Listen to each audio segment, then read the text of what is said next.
Hey, you two! That's a place of business. No entry. I was requested by Mr. Sunday to bring him the suspect. My name is Ratio. He should have mentioned it to you. Oh, I remember you. Veritas Ratio. Your punch virtual particle clock is impressive. Excuse me? The one on your head. Of course, it's nothing compared to my full pocket dimensional annihilating power armor of the Mobile Knights. Right, and as I mentioned, that fantasy raiment of yours doesn't exist. That's because you can't see it. Like I say, only family can see the glory of the Mobile Knights. Ugh, enough. Get going. Don't keep Mr. Sunday waiting. It seems like the idiocy index here is no better than it is out there.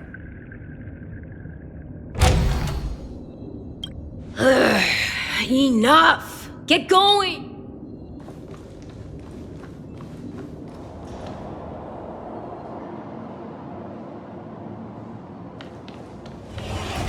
A dead end? The door is shut tight. Looks like we're on our own. I mean, there isn't a door. How did you get in before? For security reasons, the family built the administrative site deep in the dreamscape, with the mechanisms hidden in these nightingale statues. The direction of the statues can be controlled. On the previous occasion, an attendant named Kona had gone to the side room to verify something before setting the statues in the correct positions. Well, maybe we should do the same. Let's go and take a look. Of course, we can also use brute force.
Solving a problem by brute force doesn't prove your intelligence.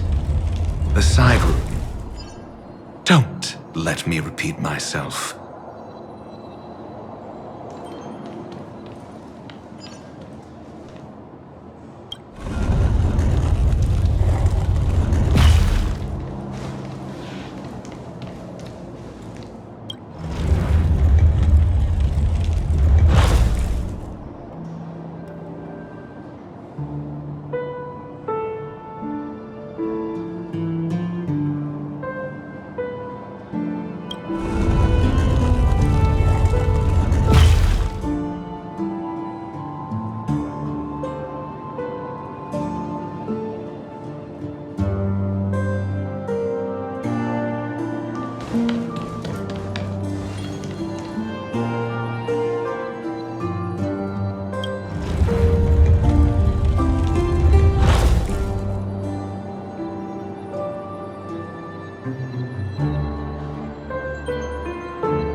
I said, brute force can also solve things. The Council of Mundanite should consider you as their member, for no one in this universe is more suitable to be there than you.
Impressive.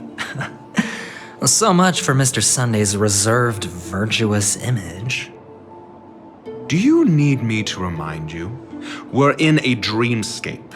No matter how grand the mansion looks, it'll not affect Penacony. Stop wasting your time nitpicking the family here. Yeah, you're right. The only way to destroy the family is death. Sunday must have thought the same. Let's head down.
Hold on. Huh? What's wrong? Are we heading the wrong way? No, but this door is locked. My friend? Did you really make an appointment with him? It's a trial. You got to prove your worth to Sunday before you can speak with him. If I'm not wrong, we need to find a way to open this door in the hall, or this place will be our prison. Oh, an escape room. My favorite. Get serious. I've no time for games. Let's head back. The hint is probably in that prominent sandpit. Wow. That's an enormous sandpit. I'd love to build a tall building for myself, once I have enough savings.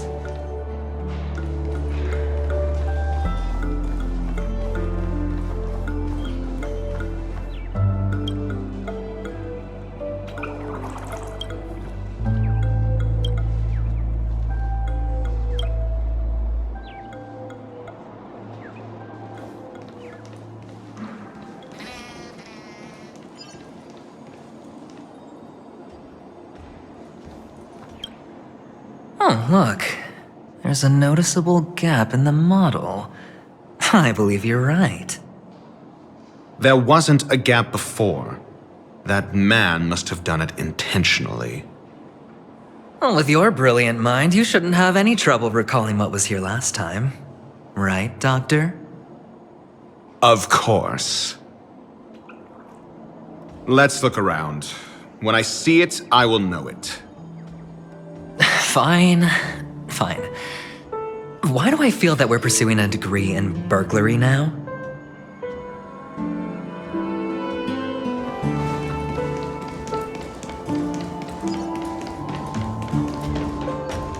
Feeling lucky.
No dirty tricks, all right. Oh! I'll go easy this time. Let's play hide and seek. Can you find the answer?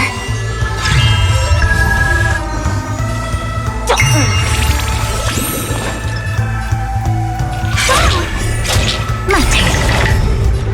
Look at the draw, please, and victory!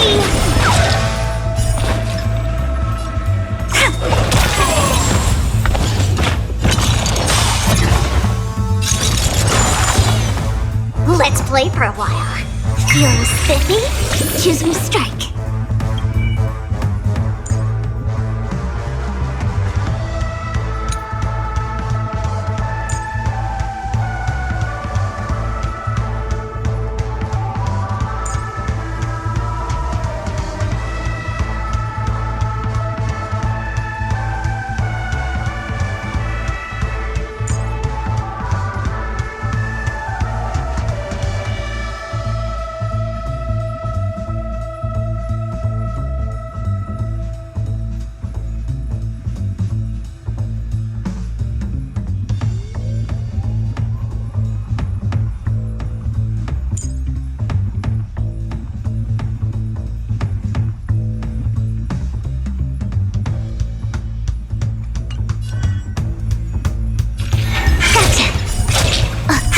My turn.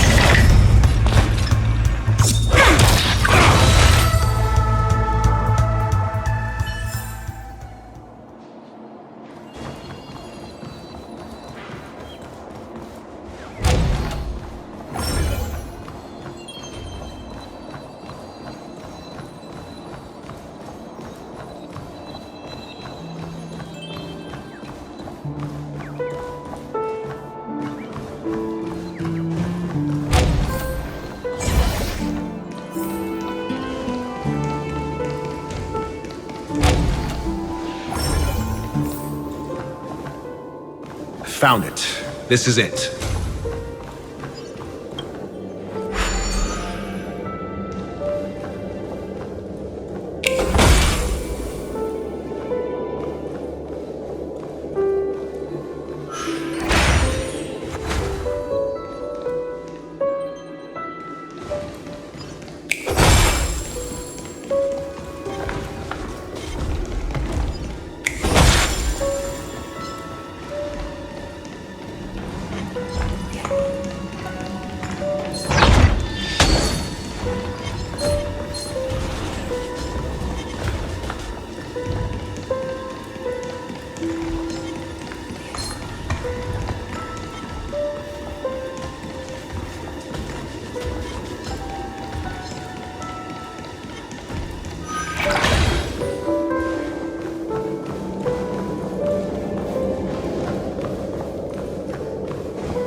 Feeling lucky.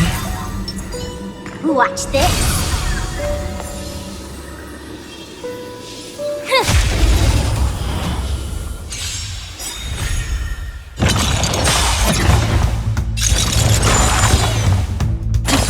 Luke, suppress.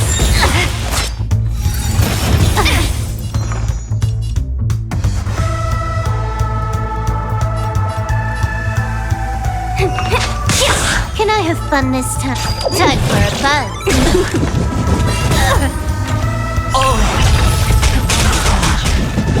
Sword loser! When they keep quiet.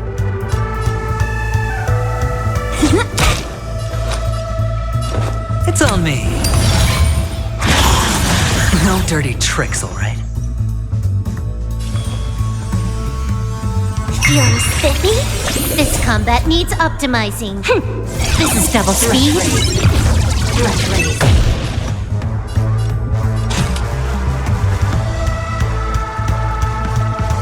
Time for a buzz. My turn. Look at the draw, please. And victory!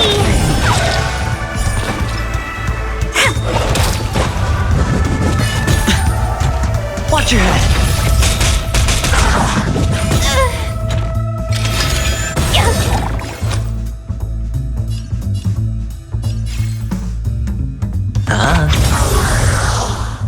More enemies. Time for a buzz. I'll go easy this time. Wow! My turn.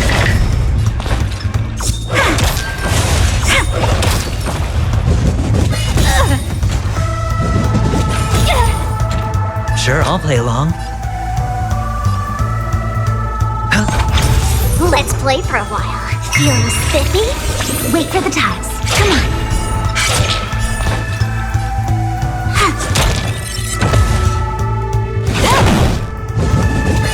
No dirty tricks. Oh!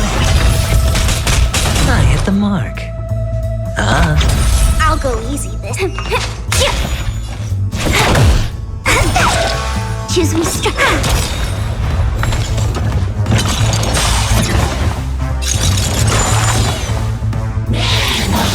Charge out. Watch your head.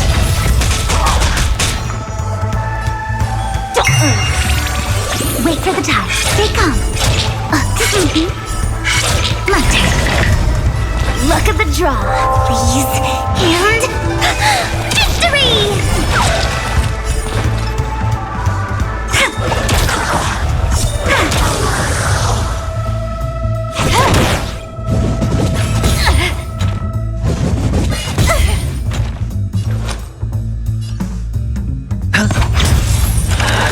Let's play. Can you find the answer? Feeling spiffy? Come on, my turn. Can I have fun? Time for a buzz. I hit the mark.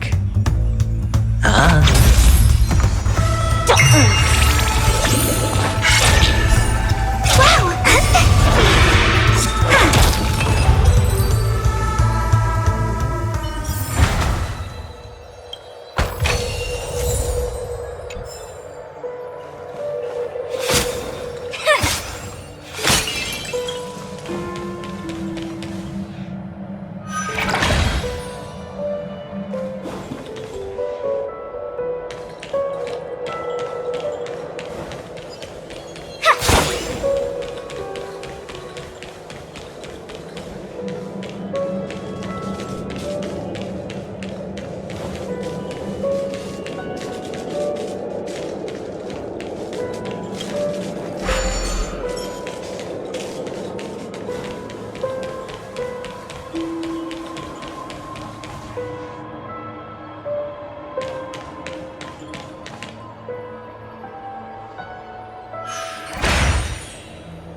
more like it.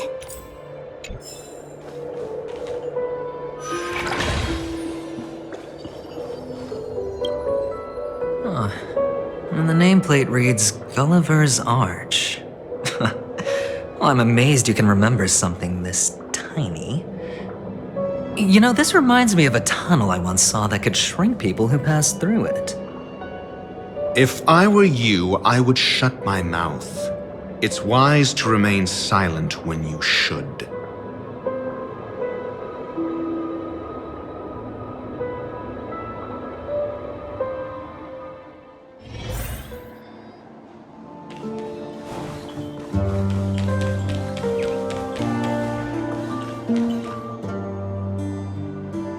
Oh, this reminds me of one of those building toys. You know, with the blocks. I've never played with them before. I wonder if it's more interesting than stacking chips.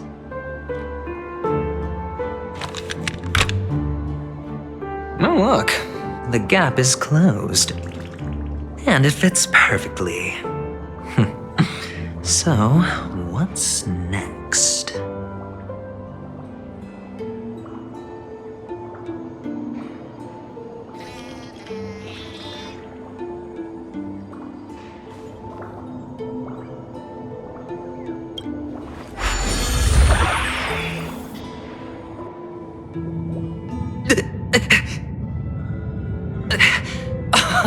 Oh, good heavens. Did I drink? Am I still in a dream?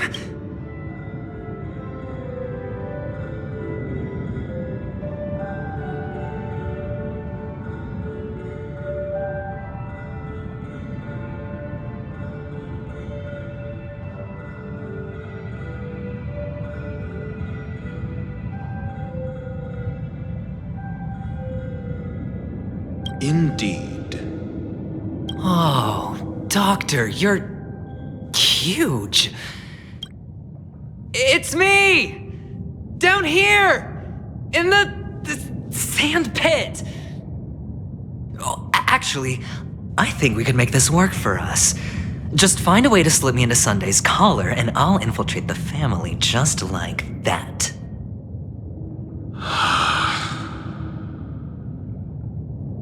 Oh, fine. I was just kidding. Let's find a way to open the door.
Welcome to the Golden Hour base model. I am an Oak soldier. I will be here to guide you through the tour of the base model. Happy to be of service. And tell me about the tour. Hello! Welcome to the Golden Hour base model. I am an Oak soldier. I will be here to guide you through the tour of the base model.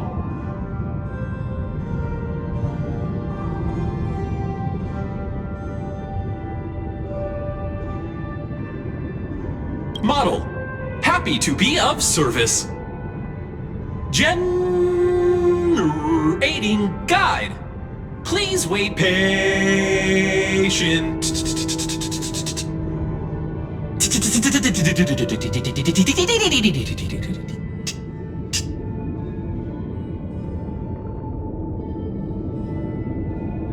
Found the nearest check-in spot.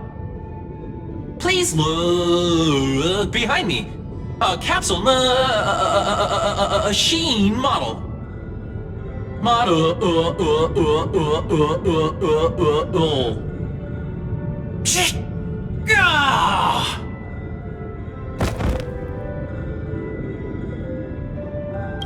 What's up with that? Now the family's toys are trying to frame me? I didn't do a thing to it, Doc. You've got to be my witness. I saw nothing.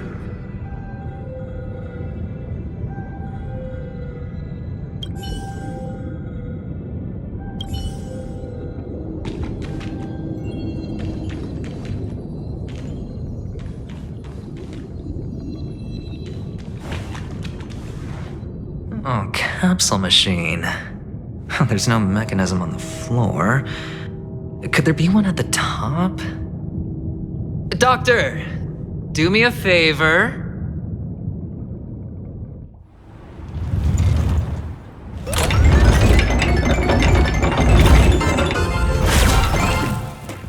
So, I was right. These models have interiors that look exactly like the real buildings. The only difference is that no one lives in them. Funny that Sunday puts a miniature that makes him seem like a giant by comparison right where he can see it first thing in the morning. Insecure much?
Watch this. Oh, one of the fragments flew upstairs. I'll need to use the pinball machine to flick myself up there. But it's tough.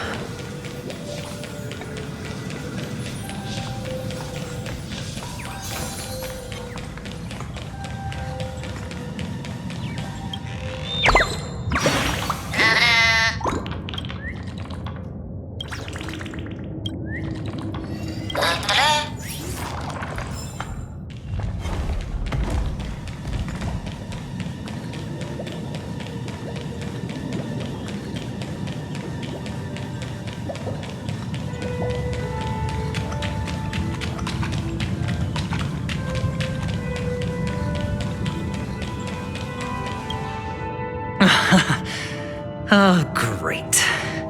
There's another pinball machine base here. Doc! I'll need your brain power again. There's no need to yell, I can hear you. The pinball machine must be hidden somewhere in the hall, like the arch. Wait here, and I'll be back in a minute.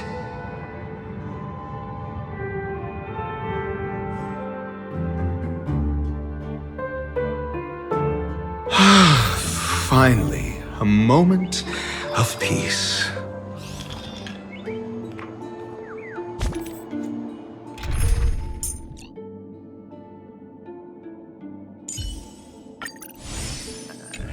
Doctor! Shake a leg? Without that pinball machine, neither one of us is going anywhere anytime soon.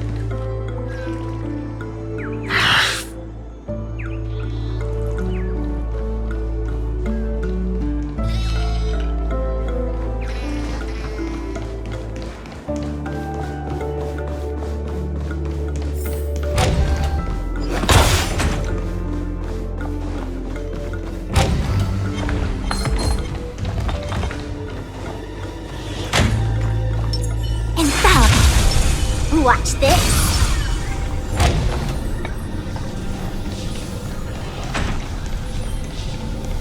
For the theater of the mediocre. For the theater of the mediocre.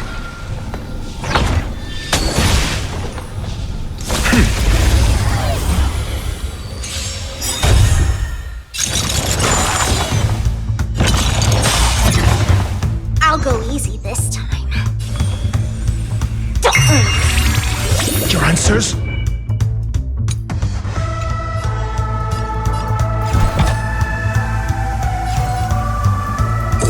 Answer me!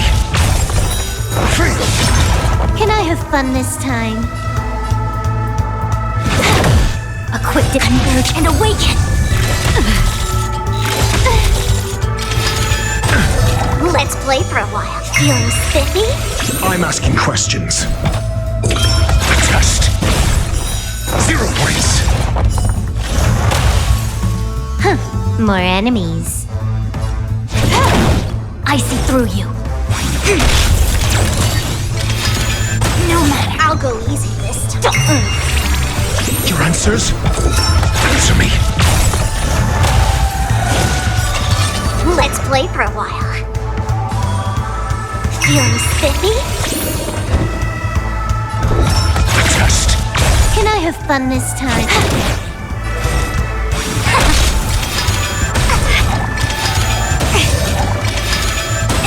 I'm asking questions. Answer me. More enemies.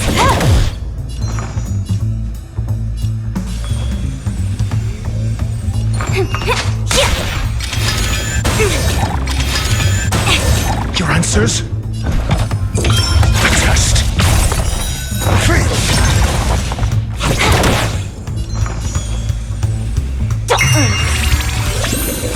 Together as one. Answer me. Can I have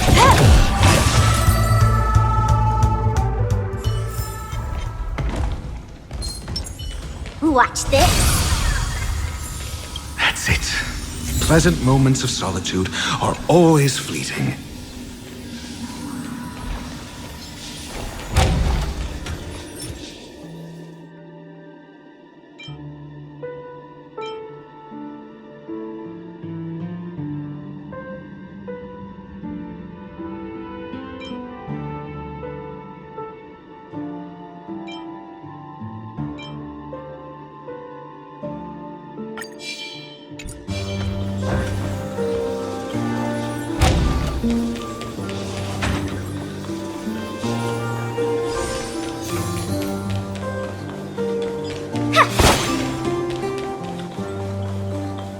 Oh, you're back.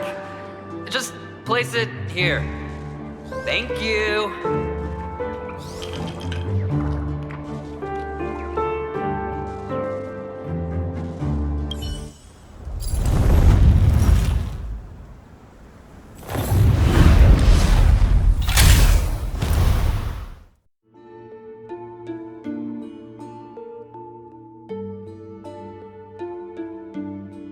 Thanks, Doc.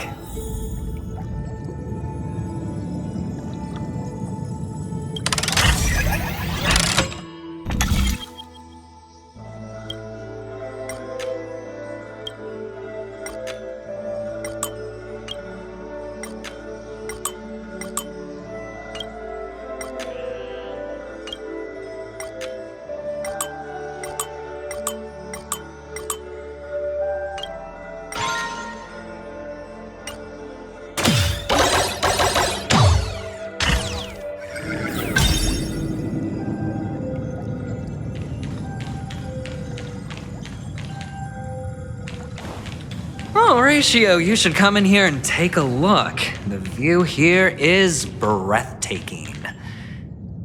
Honestly, you could easily squash me with just a pinch. If that is your wish, I will do so without a moment's hesitation.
All done. Piece of cake.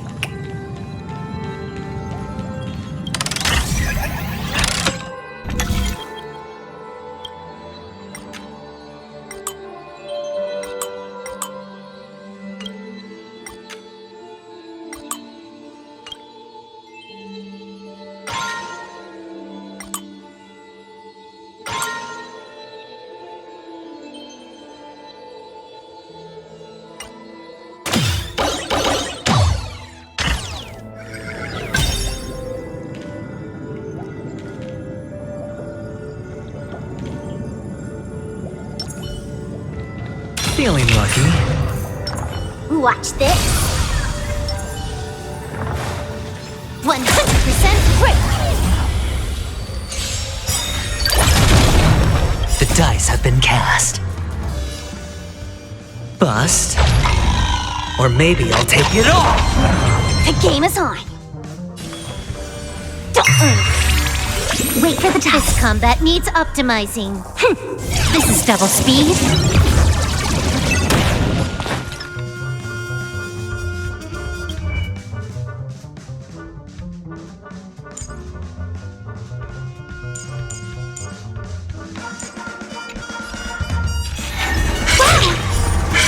My turn. Luck of the draw. Please.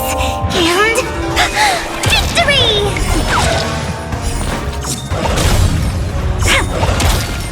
You took the bait.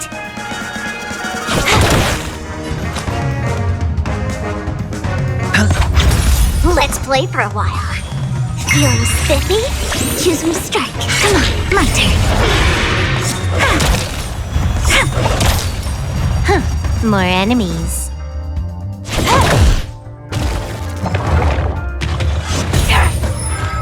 Watch your head. No dirty tricks, all right. Spend freely. I'll go easy this time.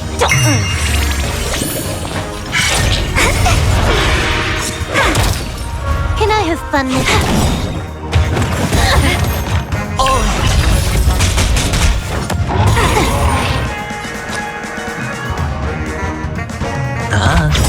Let's play for a while. The dice have been cast. Bust. Or maybe I'll take it all. This combat needs optimizing. This is double speed. Feeling spiffy? Win big, keep wow. My turn. More enemies. Time for a buzz. It's on me. I'll go easy this time. Wait for the task.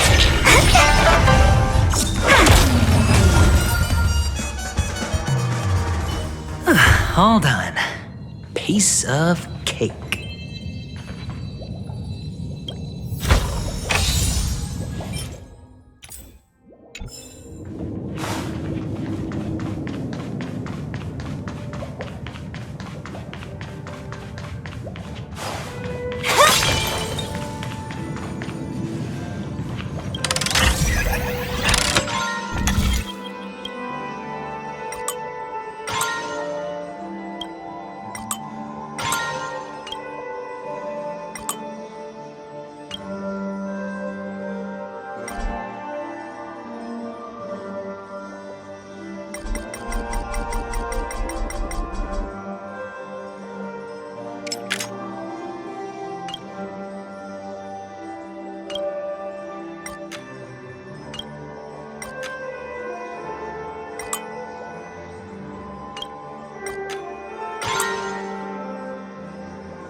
Watch your head. No dirty. Oh. Did that hurt?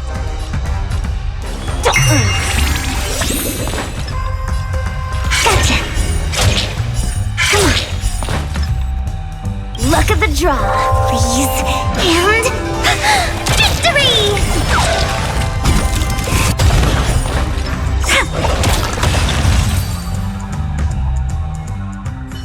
All done.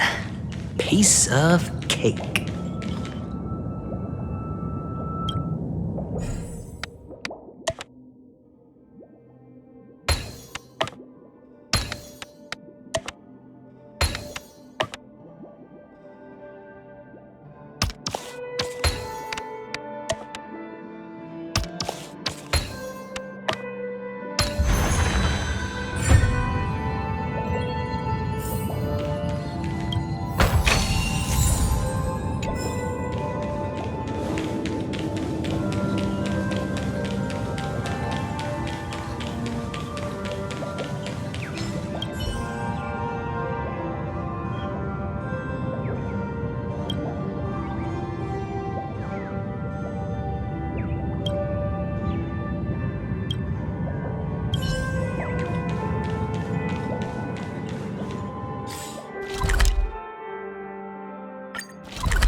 I'll go easy this time.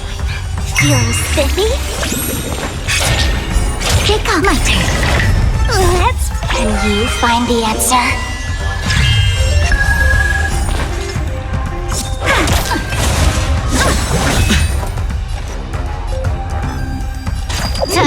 buzz. No dirty tricks, all right? Let's play for a while. Don't move. Wait for the buzzer.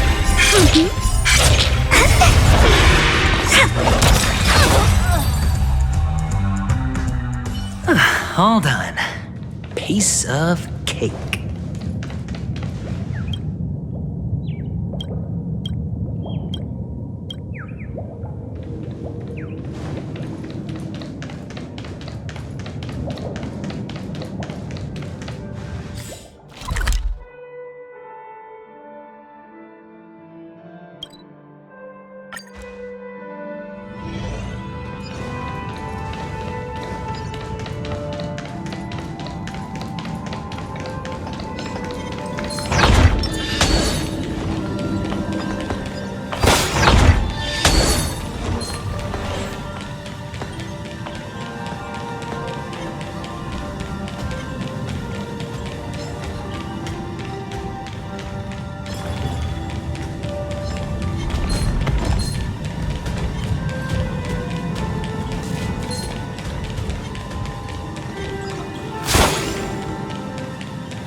And the joyous tour of Toy City has come to an end. Makes me feel sad. Penacony isn't all bad, right? I'll use this interesting experience as a talking point at the poker table.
It's a pity you made it out of the sandpit alive.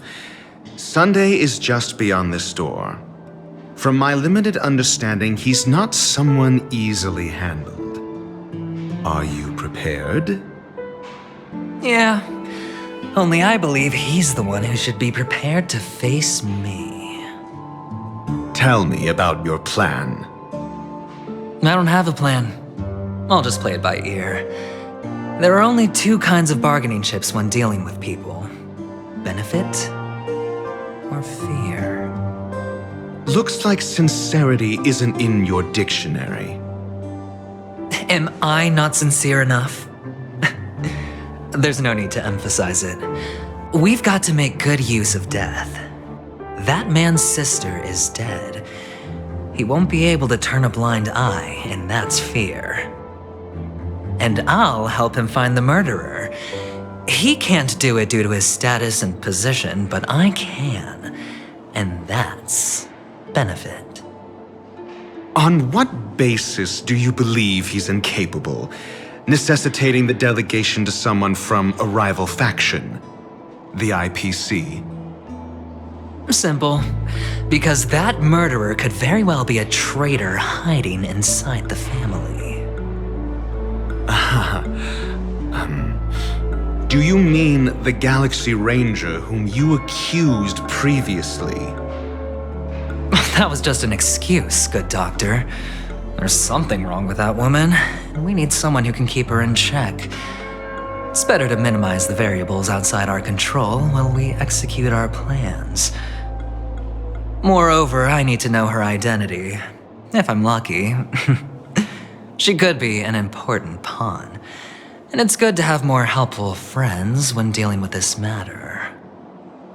But honestly, the murder case is likely unrelated to her. I believe my standpoint. There's a rat in the family. Otherwise, why would Mr. Sunday arrange a private meeting with us? This isn't an interrogation, but a secret negotiation. We'll see. Using Robin's death as a bargaining chip, I'll win back my freedom and power. In the end, I'll ruin this beautiful dream and create the grandest death. If the chance of winning is just beyond this door, even if that chance is close to zero, well, you can't win if you don't play, right? Ah, the charming audacity. To think that you, of all people, might emerge victorious, dear gambler. 3 chips are enough. All or nothing.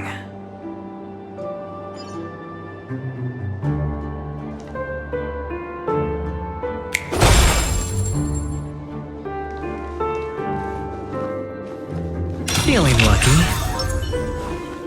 Watch this.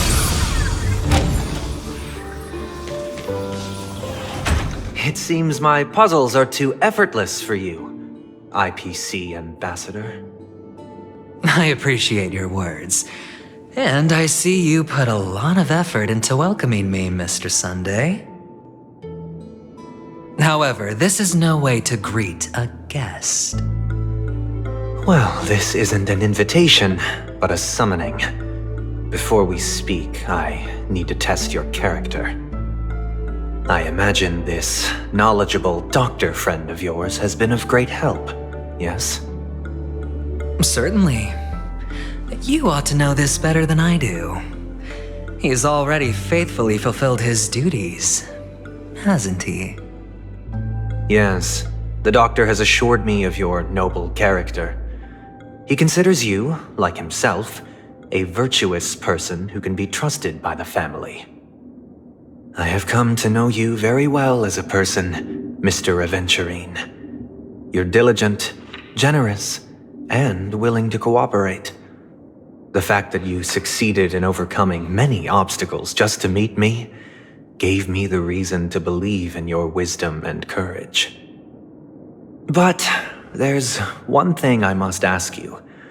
That is, you've used your wisdom at the wrong place to meet the wrong person and put yourself in a situation where you shouldn't be, witnessing a tragedy that shouldn't have happened. You don't look too well. Am I making you anxious? If not, then it means I'm on your side. If I wasn't mistaken, you'd just made a serious accusation against the family. No, you weren't mistaken. For depravity is creeping in around you. Well, there's no need for us to be evasive. Let's talk about your sister. Your sister's talent is unrivaled in the world of show business. As you know, her voice has been out of tune since she returned to Penacony. What's more disheartening, she can't sing anymore. Who could be responsible for this? Many suspect the culprit is among the outsiders, but I know you hold a different opinion. Now your noble status has become a shackle, preventing you from apprehending the murderer and avenging your sister's death. You're feeling anxious because you're out on a limb. But don't worry, I'm on your side. I'm immensely honored by your concern for me, Mr. Aventurine. Since you're so selfless and generous, I believe you wouldn't ask for anything in return, would you? Well, naturally, you wouldn't incur any loss from this. I just want to reclaim what is mine. My liberty and the personal items under the family's custody, the bag of gift money, and... the box in which the cornerstone is stored. That's right. Cornerstone. I've heard it's a treasured asset of the Strategic Investment Department. A sacred stone that seals the Preservation Emanator, granting significant power. and every liquidation specialist holds one. For an object so precious, it probably comes at an even higher price than other forms of recompense. Well, I'm sure you're aware of the high level of risk I'll be undertaking to bring the truth to light. Mr. Aventurine, when you are out and about, do you always make adjustments to your appearance?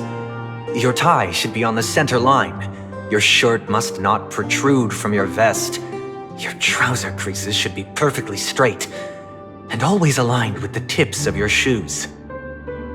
Of course. But I don't, because it's not appropriate to do so in public. You should make sure everything is presentable and in order before leaving the house. I'm not the kind that takes risks. The cornerstone must be in the custody of the family.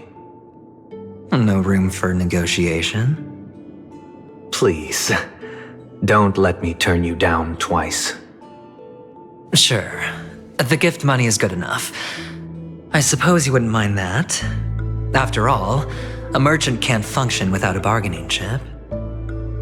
You compromised quicker than I thought. Unfortunately, it's a gambler that needs a bargaining chip, not a merchant. I can give you your gift money, but before that, I want you to tell me.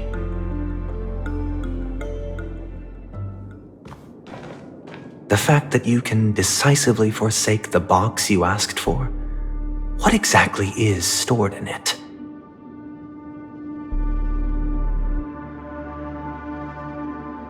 Oh, triple-faced soul, please sear his tongue and palms with a hot iron, so that he will not be able to fabricate lies and make false vows. What have you done? Under the light of the harmony, all wickedness is revealed.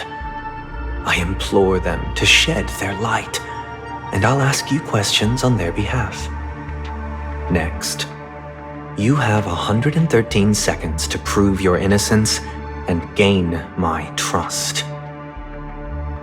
And if I refuse to answer? You can try, and we'll see if the harmony rejects you.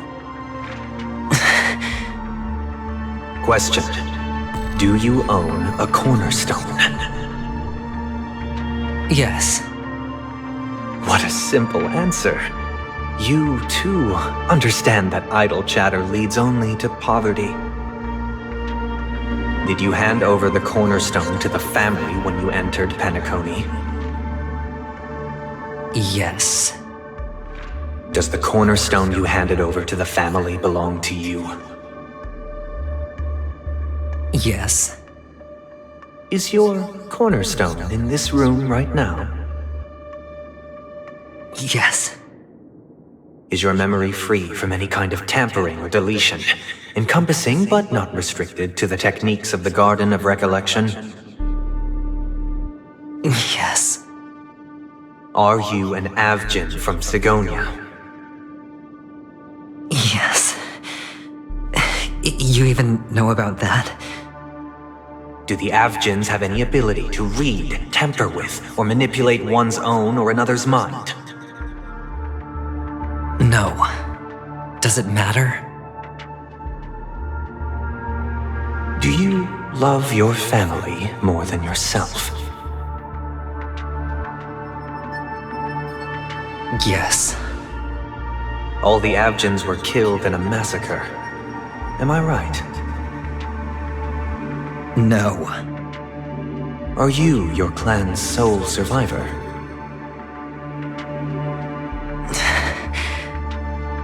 Perhaps. Do you hate and wish to destroy this world with your own hands?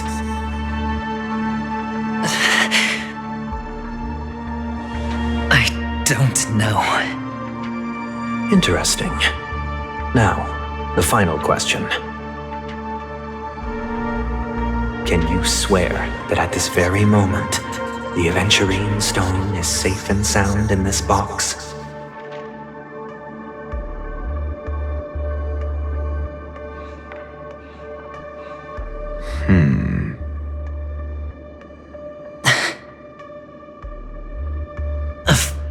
course. Looks like we can get an answer. Open it, Mr. Aventurine. It's your last chance to defend your honor.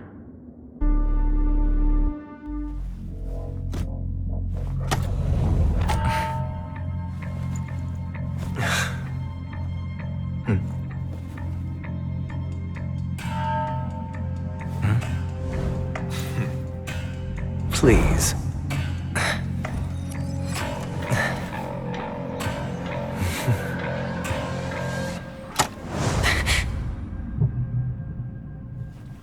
Are these what you're looking for?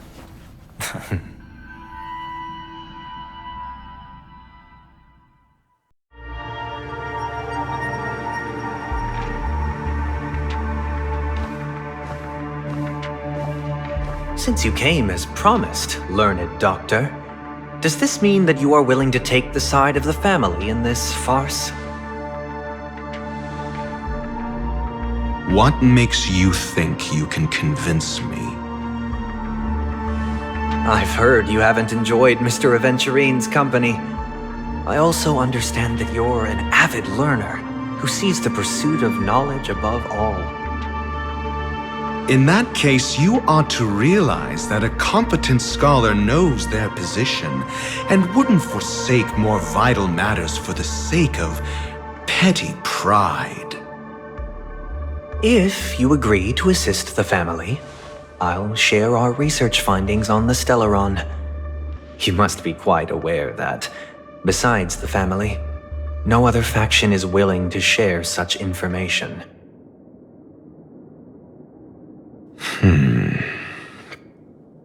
Cut to the chase. What do you need from me? I need Mr. Aventurine's comprehensive plan. Haven't you confiscated his cornerstone? You can't expect a featherless bird to take flight. But I've also heard the 10 elites in the Strategic Investment Department have united, progressing together in the interests of the IPC. You'll have to speak more clearly than that. The cornerstone, which Mr. Aventurine surrendered. Was it really his? You question whether he would entrust you with someone else's cornerstone. The 10 Stonehearts aren't as united as you think. Cornerstones are significantly more precious to them than their very own lives. But you know that he's a crazed gambler. The more vocal he is about it, the more cautious I must be. I never imagined someone would share his way of thinking. Honestly, you should see a shrink. Bring it. The box containing the cornerstone is unique, and only IPC senior staff and related members can access it. But I happen to be among them.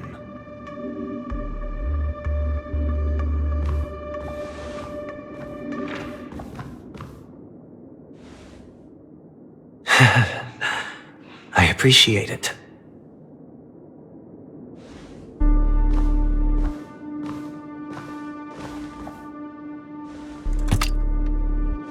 Unfortunately, your guess is correct.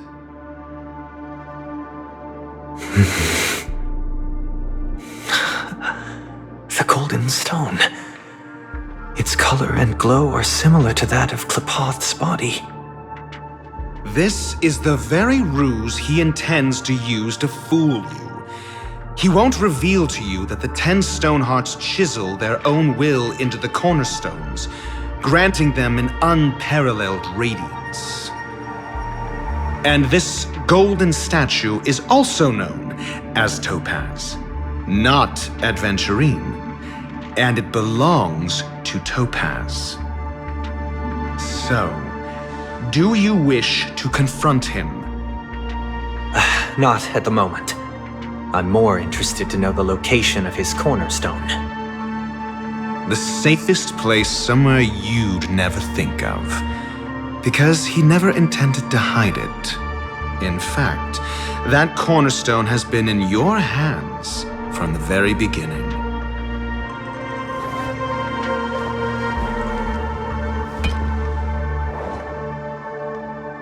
I see. This bag. Mixing a cornerstone, more precious than life itself, with a bunch of worthless jewels, disguised as a gift of money waiting to be confiscated, is indeed in line with Mr. Aventurine's style. Then he makes up some trivial excuse, downplaying the matter, and requests the gift money. This is a gamble, one he's all too familiar with, betting on your single misstep, leading to a total loss. Learned Doctor, I am grateful for your help. The family will surely reward a righteous person like you. As for the villain, I hope he retreats in humiliation. It was all thanks to your friend with a keen eye that I could add a blot of utter failure to your storied career. Ratio, you wretch. Finally shown your true colors, huh? Oh, and just to remind you, you currently only have 17 system hours left to live. Treasure your remaining time, and savor the delectable aftertaste of defeat. You might as well explain yourself a little more clearly. What I performed on you just now was the Harmony's consecration. You were to show allegiance beneath the illumination of their grace. Yet you acted willfully, uttering nothing but falsehoods, transforming the consecration into a trial. I genuinely see no reason to absolve you from it. Is this what the Harmony represents? But is it built upon constraint and coercion? You misunderstand, Mr. Aventurine. Punishment is meant for the irreverent, but I have seen your resilient spirit, and thus I offer you the possibility of a new beginning. Throughout these 17 system hours, you will be unable to escape the dreamscape or contact any of your companions. You only have 2 paths before you, and it all depends on whether you can complete my test within the time limit. Should you succeed, you will be able to coalesce into the Harmony and be with your family. If you fail, you will suffer the wrath of the eternal Centurion and fall into an abyss of doom. Sounds like I'm gonna end up the same either way. I indeed do need a servant to help me uncover the evil hidden in the family from an external perspective. I will purge the evil from the inside and bring the real culprits to justice within 17 system hours.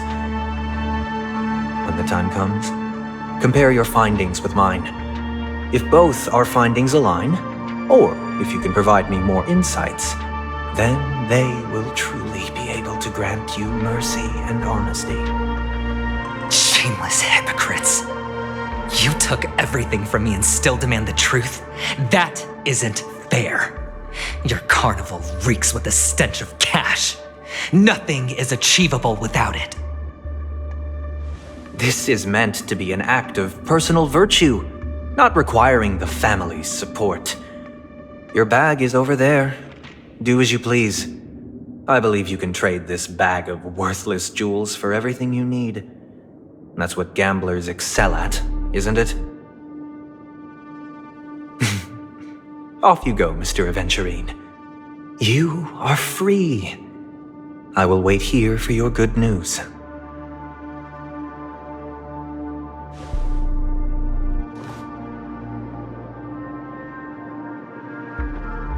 This meeting isn't an interrogation or a negotiation. It's an outright execution. Why would I do that, Mr. Aventurine?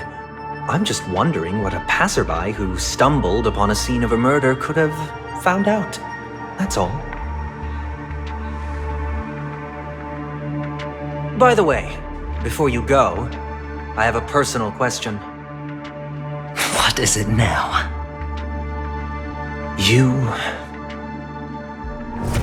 Do you truly wish to bring about the destruction of this world?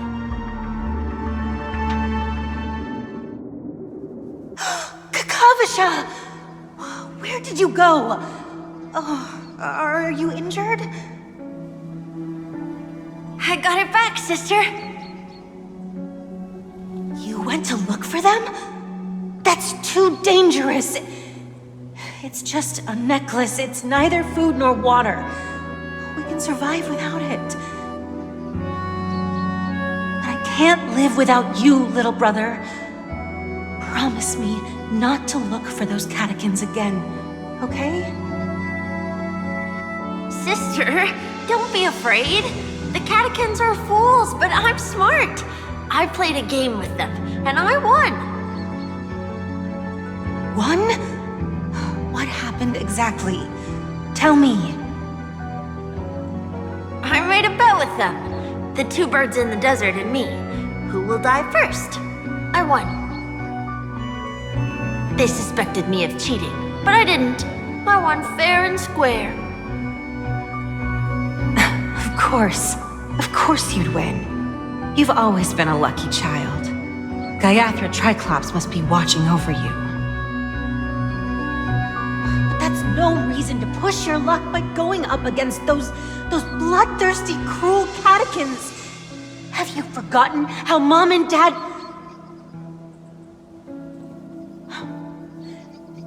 Look, this is just a necklace. But Kakavasha, you are my only family.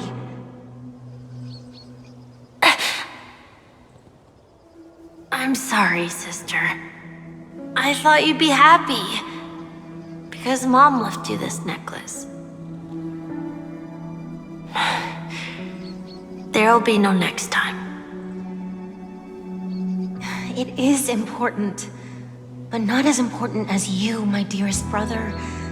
I don't blame you, but you must remember what Mom said. Pain and poverty are the trials of Gaiathra Triclops. She has also granted us a chance. And that's your good luck, Kakavasha. Your good luck is the most precious wealth we, all Avgin, have.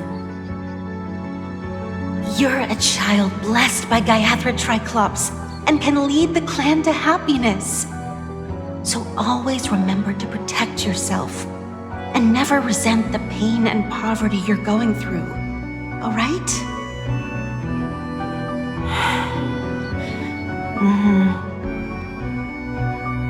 Listen to me and swear to Gaiathra Triclops.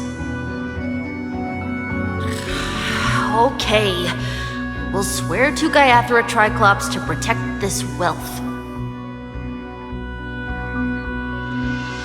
But sister, if Gaiathra Triclops was really watching over us,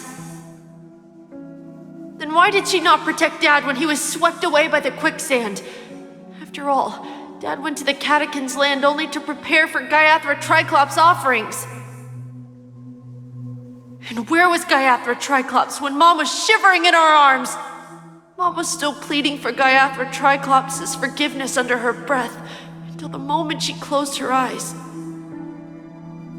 Sister, everyone praises me for being smart, but I don't get it. If every rain pour was Gaiathra Triclops' forgiveness and grace,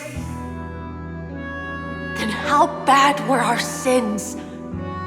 So much so that we were born in this world of death?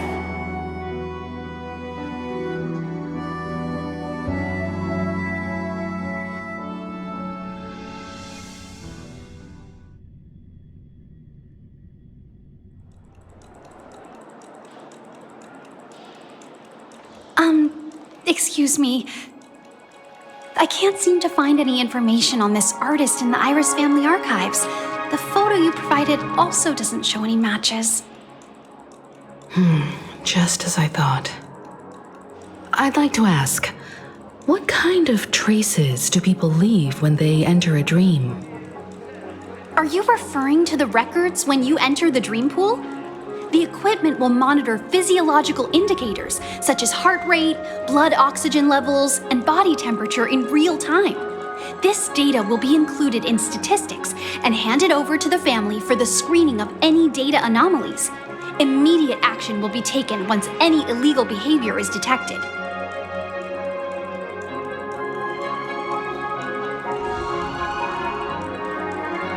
I apologize. The hotel does not have access. This information is managed by the Bloodhound family. We can only gain access if there's a problem. Looks like nothing can be found here. At least we know who to look for next. We can ask the Bloodhound family for information. Thank you for your assistance, Miss Allie. By the way, is Miss Robin doing fine? We are looking forward to her performance. Fine? What does that mean? Is there something wrong with Miss Robin? The preparations for the Charmony Festival have been proceeding smoothly, so I guess things are pretty good. I believe she will be able to put on a spectacular show for all of you. I'm sure. Sure enough, no one knows about Miss Robin. I'm not surprised. But that Miss Firefly is truly mysterious. There's no information on her in the hotel system. Even if she's a stowaway, she should have a disguised identity after entering the planet. She's also in the running for the legacy. How is she going to sneak into the dreamscape unnoticed? Is there any other way to enter a dream? Besides the hotel room's dream pool?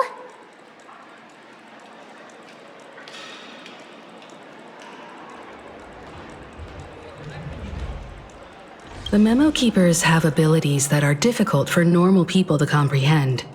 In the memory zone of Penacony, they thrive effortlessly, a fact proven to us by Black Swan. The hacker girl from the Stellaron Hunters used extraordinary means to unlock the Dreamscape Hotel's seal. According to the scene witnessed by her, it is likely that they are behind Miss Firefly's case. The Garden of Recollection and the Stellaron Hunters. Both are possible, but what about the IPC? Since they want Penacony all for themselves, they're bound to have a plan. Who are you guys? The Bravo team has arrived at their designated position, ready to execute armed evacuation operation. Boss, get moving! Armed evacuation? Boss, are you drunk? What do you know? It's more efficient this way. Just don't let the director find out. Act first, report later. Understood? Help! Help me! I spent all my year-end bonus on the snowball! I don't want my name on the department's major disciplinary notice! Hey, check it out! That voice. Could it be the IPC workers from Bellabog? To all guests, the IPC will be conducting special operations within the hotel. Please follow the staff in charge of evacuation to the designated safe zones, or compulsory measures will be enforced. I'll request a beating for you lot! You've been told not to drink during work hours. Take him back to the hotel room. I'll organize a meeting later to properly go over how this incident report should be written. Miss Topaz? I never thought I'd run into you on Penacony. Long time no see, Astral Express crew. Aventurine has told me a lot about your happenings.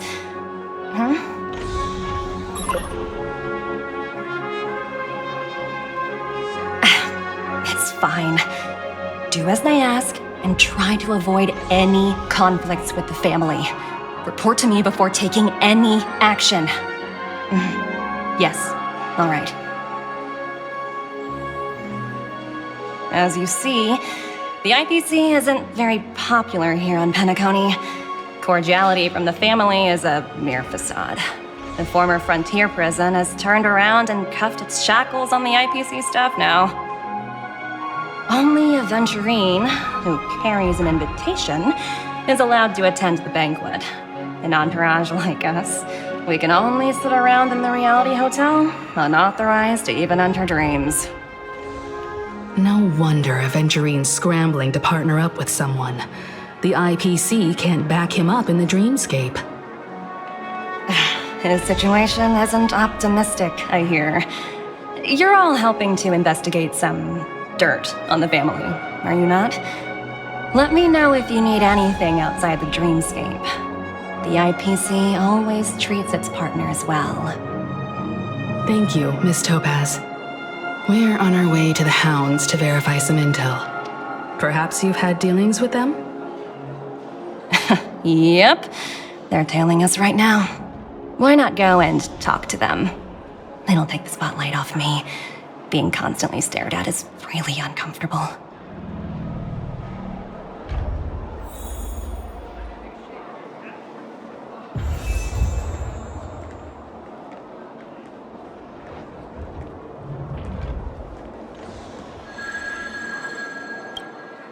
How does it feel to be in business with Aventurine? I bet you're not used to it. That's just his style. All or nothing is his mantra. He's always cozying up to his clients while egging them on to undertake some dangerous assignment with him. But everyone has their merits, so I won't comment further. But Aventurine's luck has always been good. He's always closed all his cases without a hitch and basically never lost a gamble. Which is why, on the issue of retaking Penacony, I'm watching with keen interest.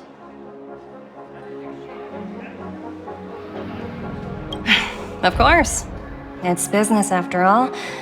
What's important is where you're seated at the table. As for the two cases, apologies, but I don't have much info on them either. All I can do is ask you to keep digging for more details.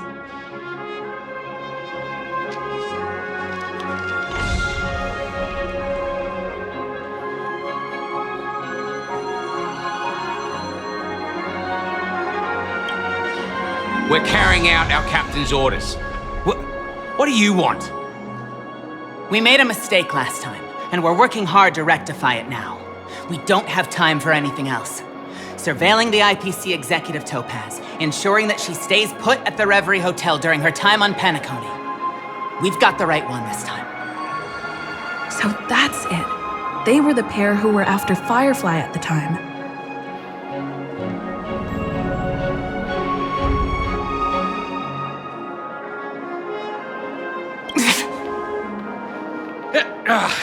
It's you again. Back for more trouble? We're not afraid of you this time. Well, spit it out. Stop bothering us if you've nothing important. So you know each other. Why do you keep running into people you've beaten up before?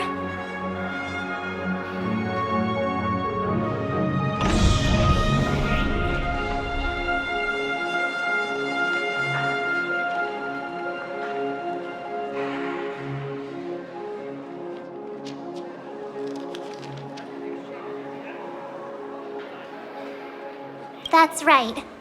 We're investigating a murder for the family. May we access the hotel's dream pool entry records? Well... Hey! The security officer instructed everyone to shut their traps before he returned from Dream's Edge. What murder? You'd better stop spouting nonsense. Yeah, that's right. We have nothing to report. Please leave. Looks like they're not going to cooperate. But they did at least tell us that the captain is at Dream's Edge. Why don't we just look for the security officer then? It's probably Gallagher. the one she mentioned, right?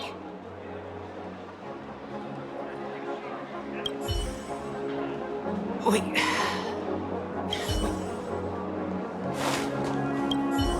Please, continue to investigate the case. All I...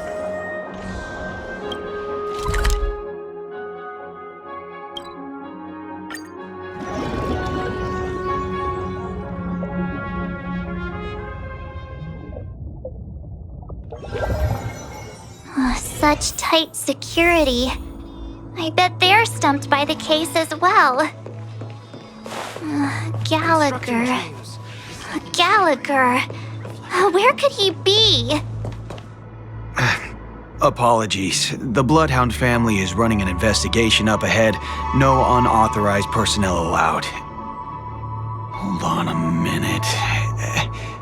I think I've seen you before. The gray-haired one. How much trouble have you stirred up exactly on Penacony?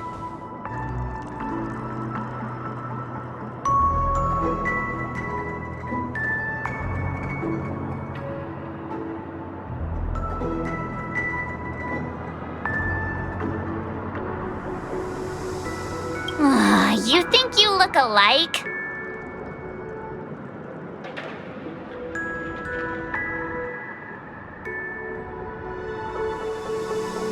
Wait, are you for real?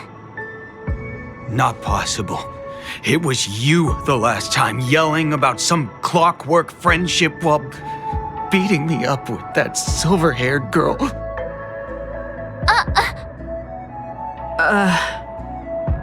I'm not letting you get by this time. Please leave, or I'll have to get on my knees and beg you. Huh? What kind of heinous crime have you committed now? Hold on, sir. We have documents authorized by the family that would aid your investigation. If it wouldn't trouble you, could we see this, Mr. Gallagher?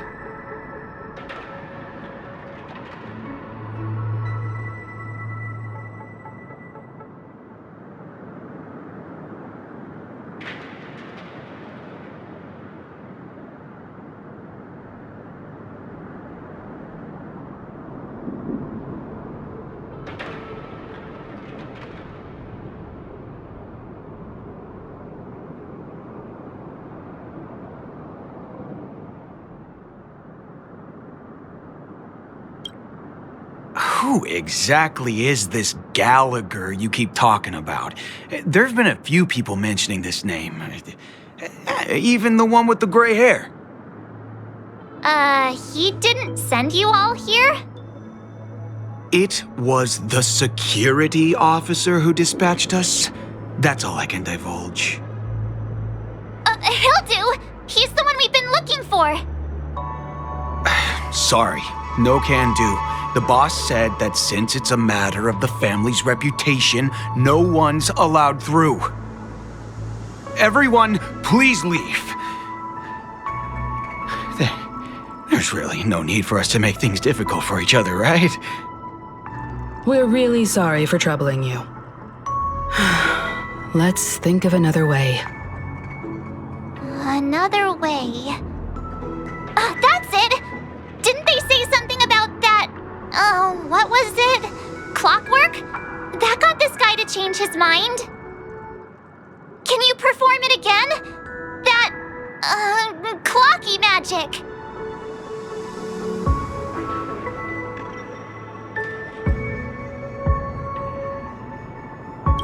It's not bad if we're resolving a misunderstanding. Please?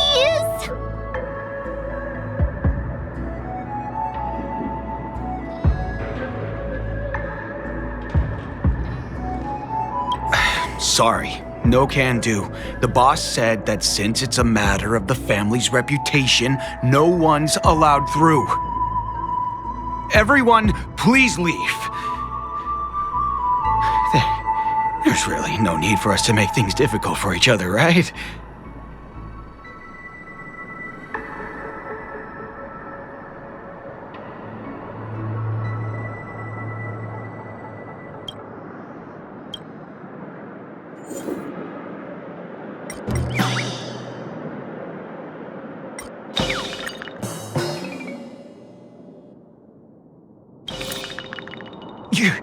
You lot insist on doing this.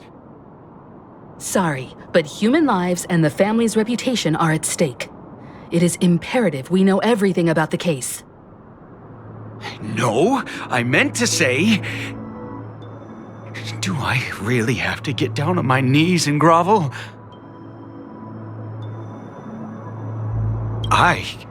No, you don't really mean that.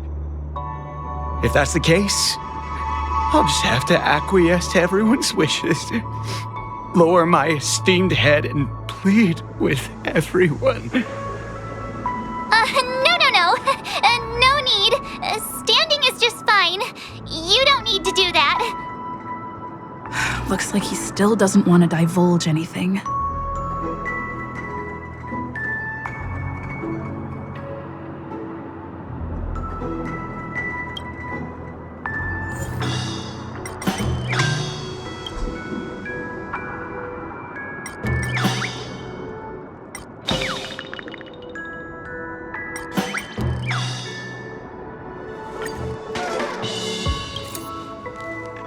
You punk! Why can't you understand the words that are coming out of my mouth? The security officer's word is absolute law. I've told you that place up ahead is off limits. To wind, to rain, even if the Dream Master was here, they aren't getting in.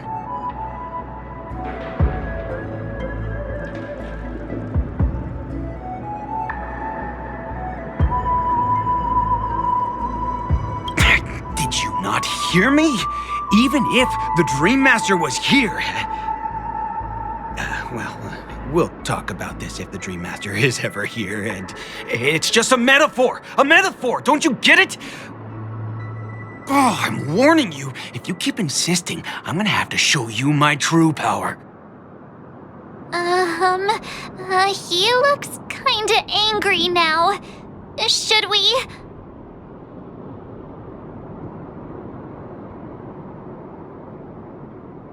Humans will never understand one another. Oh, great. Even if Klapoth were here, they wouldn't be able to protect him. There is no meaning to death and defiance. Why do you not understand? Sweet Dreams Troop, charge! Teach them a lesson they won't forget!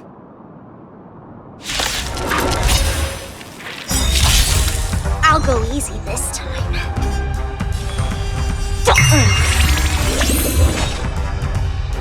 I'll free you from your— Disappear among the sea of butterflies. Illusions of the past.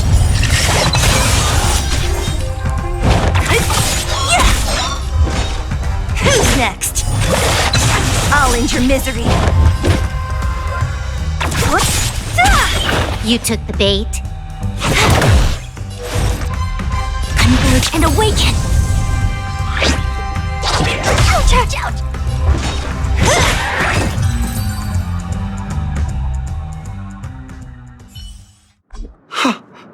Am I destined to relive this outcome? Looks like you and I have been plunged into a cycle of despair. Oh, what's he talking about? However, this time, I will sever the chains of tragedy. The only way any of you will pass is over my dead body! He doesn't have to be so melodramatic, does he? Looks like he still doesn't want to divulge anything.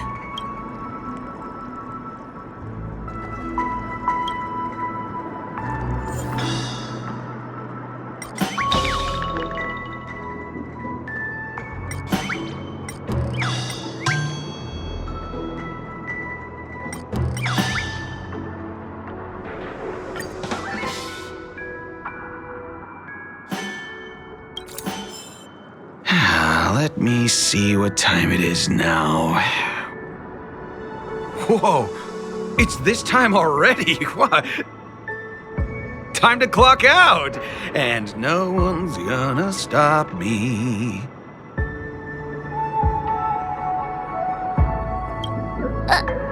What? Huh? This clock firework trick of yours. It's kinda dangerous. At least he won't be getting in our way again.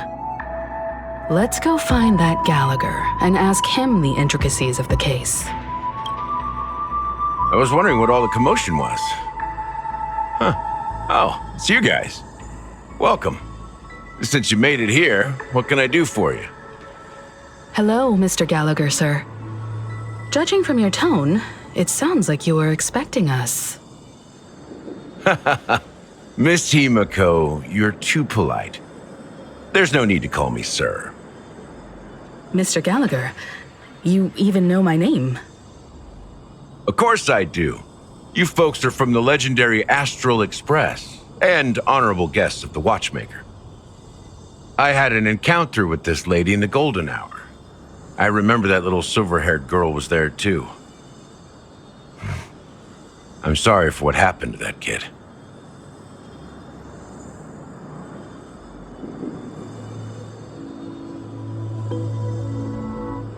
This is also the reason why we've come to visit you, Mr. Gallagher. The Express can't just overlook the death of that child.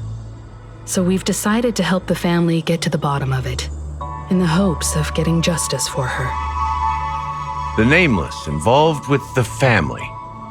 What an unpredictable twist of fate.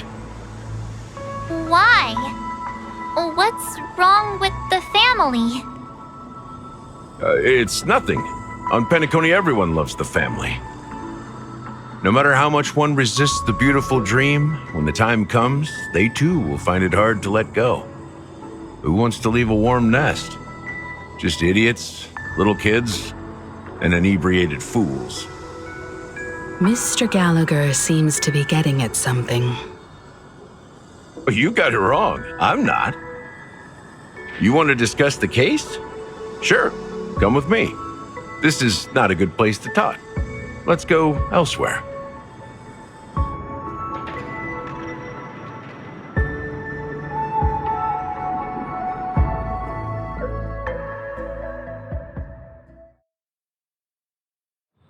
Even after that chilling tragedy, this dream is still running effortlessly.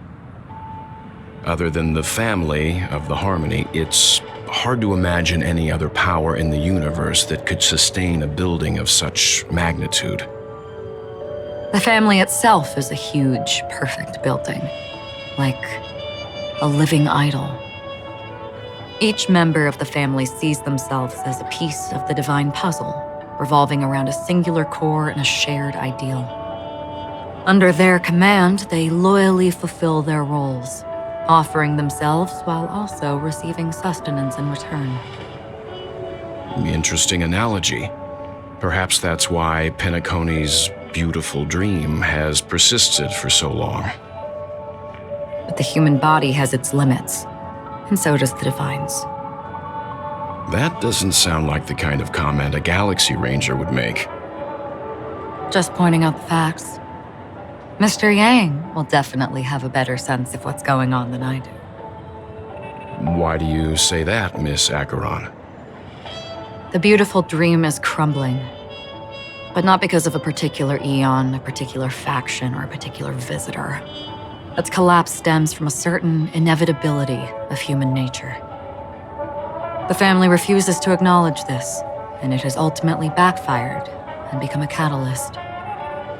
As people immerse their souls in the dreamscape, where consequences and pain cease to exist, and only ease and pleasure prevail, they draw closer and closer to necrosis. Regardless of the perceived bliss, death looms as the inevitable conclusion. Also, this necrosis will diffuse and spread. One piece of the puzzle's mutation will eventually cause the entire building to shake, break, and crumble. In the end, the dreams that people built in the name of freedom became the cage that imprisoned them. I'm sure you've gained a lot from this trip, Miss Acheron. Are you willing to share your findings with me? Of course. That's if I remember.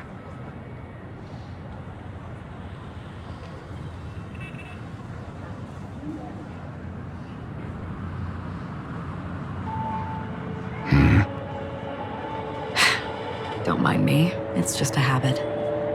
Owing to events in the past, I've become easily forgetful. It's only when this sword is unsheathed that those hazy memories start to become clearer. Take your time. That should do it. I vividly remember everything that occurred on Penacony. Ask away.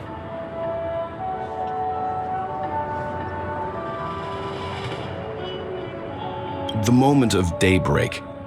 I've heard that's where the Dawn Factory, which processes the foundation of the dreamscape, is located. Behind the dreamscape's song and dance stand many imagination factories.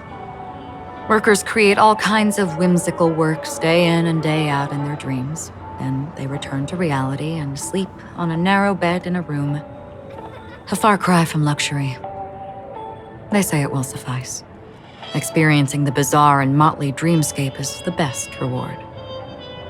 There I encountered a young woman who had just come of age, the perfect time to indulge in beautiful dreams. Her greatest wish was to one day move to the golden hour and see the magnificent garments she had woven with her own hands. For certain reasons, her wish was difficult to fulfill. But I managed to bring her a garment.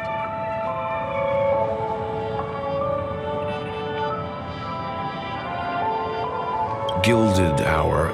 It's said to be Penacony's currency center. Yes, it is a fortress-like financial city, the economic heart of the dreamscape. The Pepeshi people of the Alfalfa family are there to keep it running, sending blood that is made from money everywhere on Penacony. Everyone there is exquisitely dressed and always in a hurry. The greatest wish of the local Pepeshi people is for their future generations to work in the Gilded Hour. I've never met anyone who is willing to talk. I could only stand at the crossroads, watching crowds of people hurrying like the wind through the jungle of steel, only to deposit the alfalfa credits that they'd earned into the bank's vault. I don't know if they would open the vault door, but before I left, I witnessed a well-dressed Pepeshi person plummet from the sky, while those around him continued on their way, unfazed. I hear the Blue Hour is very romantic. Do you have any tales to share? Perhaps Mr. Yang has heard. There is a large boat called the Eventide anchored along the Sea of Dreams, where soft music and dancing persist endlessly every night. I ran into a wizened lady there. She was at the dock, waiting for her long-departed lover to return, waiting for countless hours within time that stood still. In the humid sea breeze, she spoke of her own youth. Like many who desired wealth and love, they came to Penacony to pursue their dreams. Alas, her lover's consciousness was lost in the dark depths of the Sea of Dreams. Finally, she suggested we continue our conversation on a boat in the shallows. I agreed and boarded the boat with her.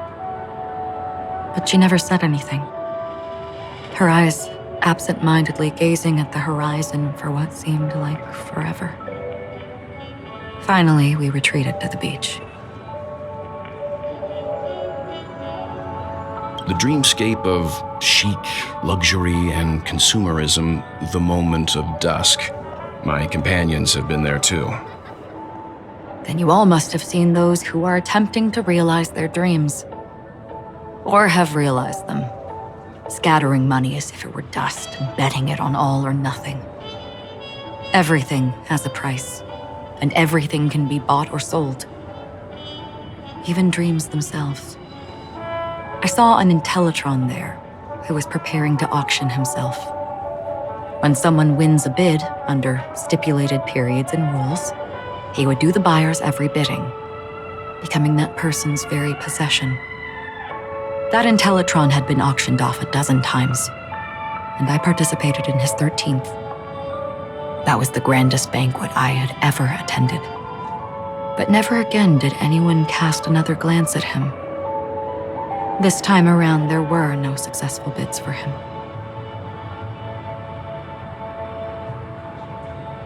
This is what I've seen and heard along the way. Someone once said to me, Penacony wasn't like this a long time ago, nor should it be.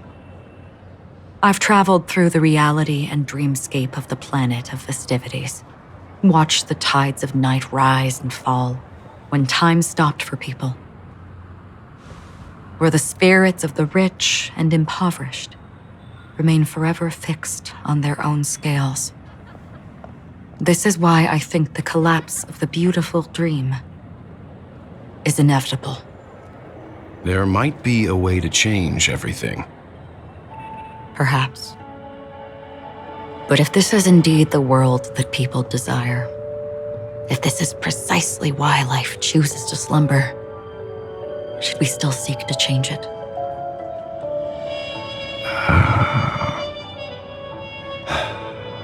Miss Acheron, now it's my turn to share a story with you. There was a man from my homeland who, at a time when the world was grappling with deep, unhealable pain, made a choice.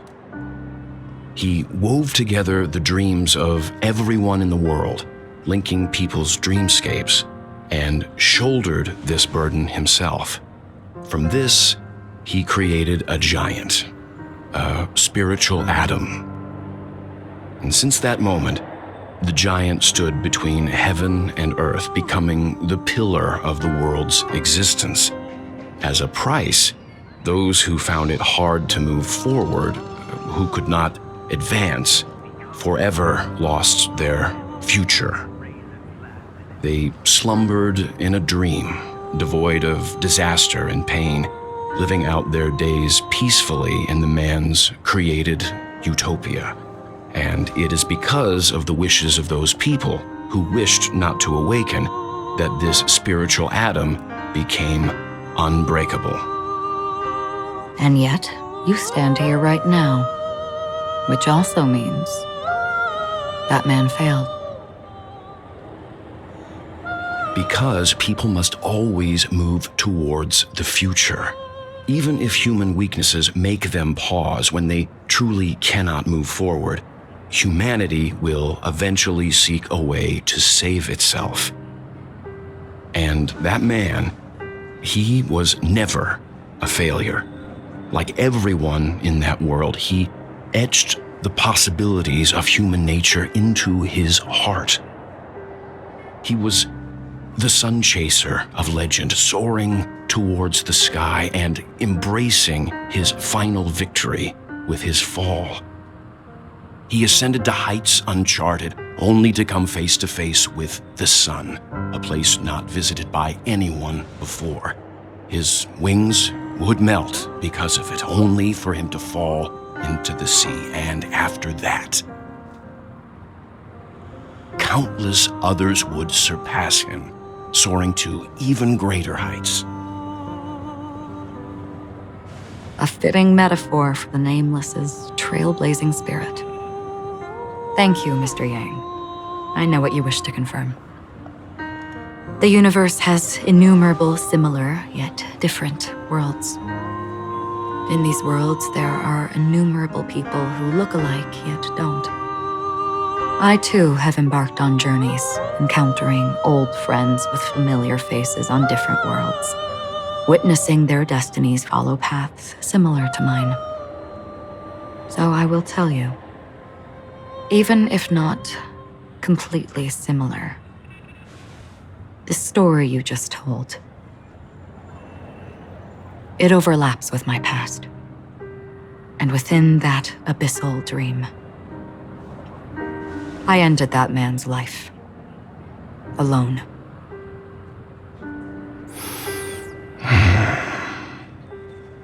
I am not who you think I am. Nor will my home be as fortunate as your world. I am sorry. It's fine. I don't mind, so long as I can alleviate your suspicions. There's something I still wish to know, Miss Acheron. Under that representation of the hunt, exactly what sort of power is it that has motivated your solitary journey thus far? Mr. Yang, before answering that question, I wish to continue the previous topic. I like your analogy very much. Indeed, birds are born to fly. But in a distant past, their ancestors could only gaze at the sky in envy. They saw that faraway ray of light from above the heavens, piercing through the clouds and blanketing the earth. And so, time and time again, generation after generation, the birds spread their wings and took to the sky, attempting to touch its ceiling, all because the sun was there. Then, what if the last bird finally soars into the sky, only to realize that the end of the light is not the sun, but darkness? Then why, exactly, do we even walk towards the light?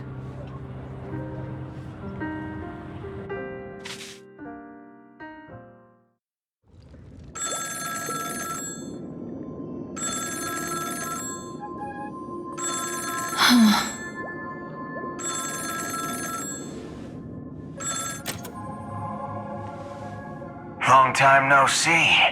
Having fun on Penacony? Acheron? This voice, it's not Constance. Could it be her companion? Though I don't know exactly what you are, or what you're up to, my bullets will find you. Until then, you best find a casket store on Penacony and ask the owner to reserve a good quality casket for you, imposter. Imposter? I see. She gave my whereabouts to someone who's tracking Acheron too. Who are you? Huh? Did I make a mistake? Who the heck are you? I'm the Garden of Recollection's memo keeper. Not bad. This is the kind of tough challenge I like.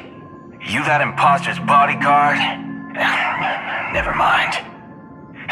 It's fine. I'll leave a round for you. So get that forehead clean and wait for me. I don't know what you're talking about, but you know Acheron, the Galaxy Ranger, yes? I have something to ask you. Are you asking me to write your will? Sure. Go ahead. Not quite. I only want to ask, how exactly did she become a Galaxy Ranger? She's clearly not a path strider of the hunt, but you are, aren't you? Tell me, what's Acheron's deal? Sure. Heck, never thought I'd come across an ally. What a stroke of luck. Well, I'll be on Penacony soon. Memo keeper, go buy a bottle of his Donna's White Oak and warm it up, and I'll raise a glass to you. That lady's passed. Well, nobody knows. But if all you want is a simple answer, sure, you best get a chair and take a seat.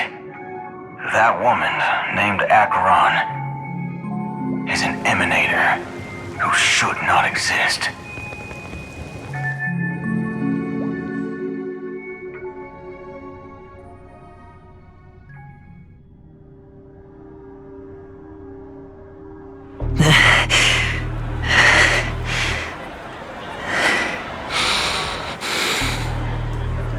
You look pale. Or is that also part of your act? I didn't think you'd have the nerve to show yourself. I thought this was exactly what you wanted. After all, I faithfully fulfilled my duties as you instructed. Just tell me if you can't hold on any longer. So, the genius of the Council of Mundanites wants to be my Undertaker now. What an honor. Yes, and I'm pretty sure the people at the Strategic Investment Department would love to be notified of your death in due time. But let's not forget, you won't be seeing them, because I'm the manager of this task. Great. Then tell your people that Aventurine is ready to go in 17 system hours. Oh, you've got a lot of nerve. How exactly do you plan on completing your task while your hands are tied by the Harmony? My conversation with Sunday convinced me that there's a traitor in the family, and that they hold the secrets of Penacony. So, I took the opportunity to set everything in motion. I even managed to recover the gift money. Things haven't gone this smoothly since I walked through the doors of the Reverie. Now I'm only one step away from victory. Let's just wait and see. Sounds like a very elaborate way of saying that you failed. That's all I can say. Have you forgotten, Doctor? You betrayed me. Go. Do what you must. I look forward to the sight of the IPC fleet surrounding Penacony. You've achieved what you desired, haven't you? That's true, but what's your plan? Did you conceal an orbital support beacon in that gift money bag? Well, who knows? Maybe that's why I'm handing out cash even when I'm about to bite the dust. You are indeed a gambler. An insane one at that. Well, maybe I am. Who knows? Fine. Here, take this. Open it when you're on your last legs. You'll thank me. What's this? Medical advice?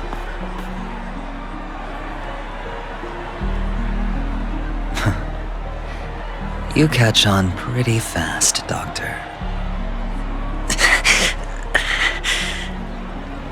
Asking me to solve a case without giving a single clue. How typical of you, wound-headed scoundrel.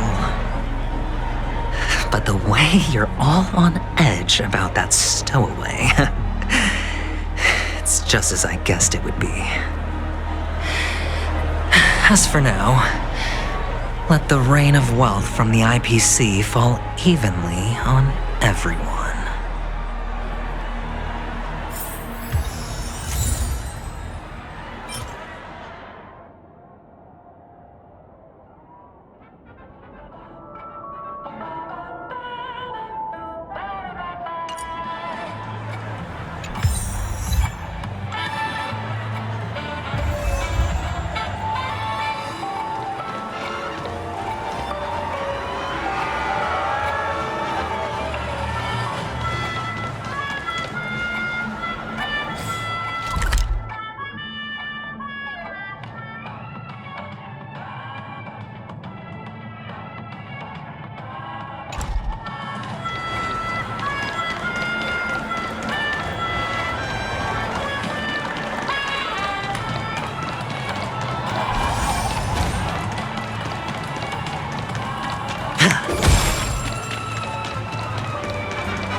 Would you be willing to support my performance?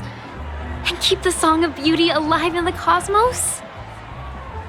Wow, how fabulous! But why would you give such a wonderful gift to a random stranger like me? Well, you see, I can't bear to see anyone in this sweet dream suffering from poverty.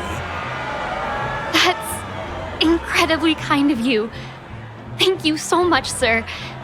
If you ever get the chance, please, feel free to come by and indulge in my singing.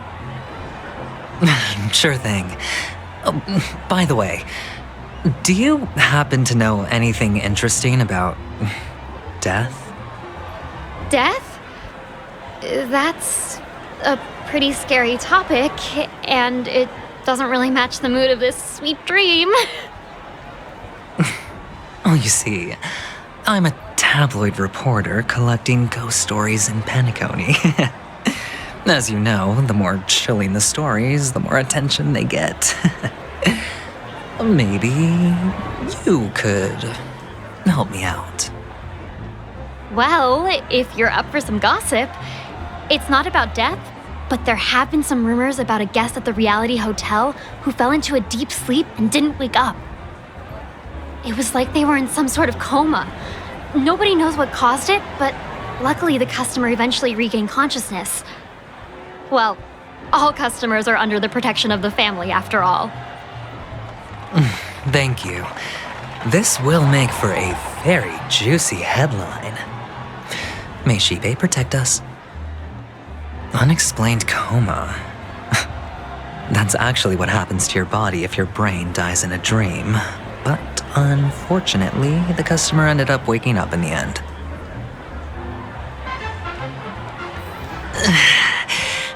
I can feel something inside my head. Is the harmony starting to kick in? Would you be willing to support my performance?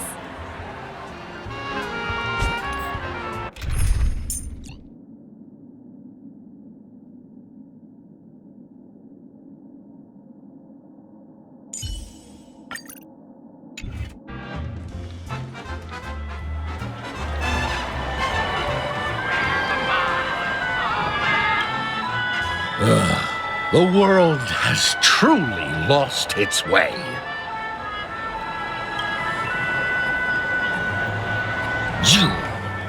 Wait, I get it now. This is some sort of prank show, right? You must have some cameras set up around here to film yourself doing good deeds. You youngsters are always looking for a quick way to get an audience. But you know what? A truly great show never comes easy. Oh, a great show will start soon, old man. But before that, I need to ask you something. Do you know where I can find death in this dream? Ah, I see. Another fearless youngster looking for death, huh? Well, let me give you a piece of advice. Don't think you're the first one who's ever thought of that idea. Death? Not even remotely innovative. I bought it from Dr. Edward. He claimed it was some exclusive fancy schmancy stuff. Now, but what a disappointment. The effects were awful.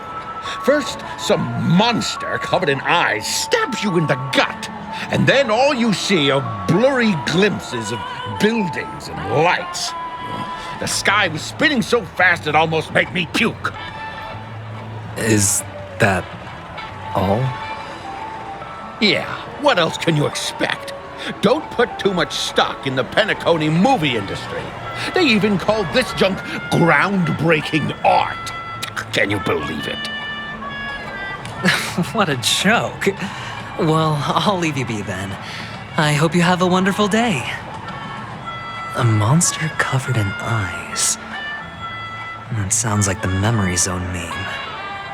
But buildings and lights... I don't think those have anything to do with death. Well, that whole dream bubble was probably created using rumors and gossip.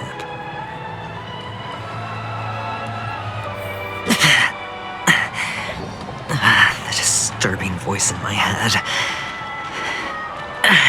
It's getting closer. A sip of liquor. A blissful reprieve. To drown 1,000 sorrows. Let worries leave. I know I have what it takes to become a poet. Oh? You're giving these gems to me? Didn't expect to meet such a generous soul in this place. Or are you just pitying me? Well, it really doesn't matter. As long as I have Soul Glad, that's enough. This is just a dream after all. You really shouldn't drink so much Soul Glad, my friend. It's not good for your health. Oh. Maybe I really should quit. But not before meeting the Devil of Soul Glad. The Devil of Soul Glad? Care to elaborate? Yeah. It's a seahorse. They say it loves to appear to drunk people. Yeah. Does everyone have to go through so much torment before joining the family? Darn it. Now I just want to dig out my brain and use it as evidence. Take care, my friend.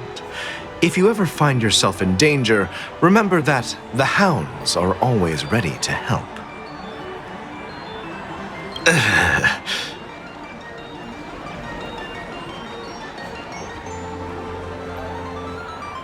You don't look good, my friend. If you need assistance, I can contact the hotel and have them wake you up forcefully. That won't be necessary. I have some business to... All right, then. If you ever need help, don't hesitate to reach out. Well, actually, I do need a favor. As the most outstanding hound in Penacony, have you come across any stowaways recently? Stowaways? How could there be stowaways in Penacony? We've never had anything like that before. All right. Good luck with your work, then. What was I even thinking? Family would never share intel with the IPC.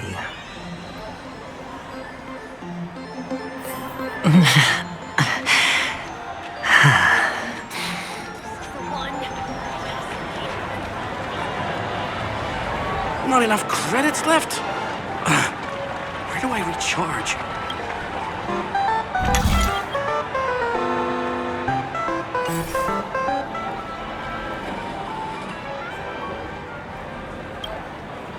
You want to talk to me? Sure, but nothing too sensitive, okay? Huh. Wealthy people have fancy ways to enjoy this dream.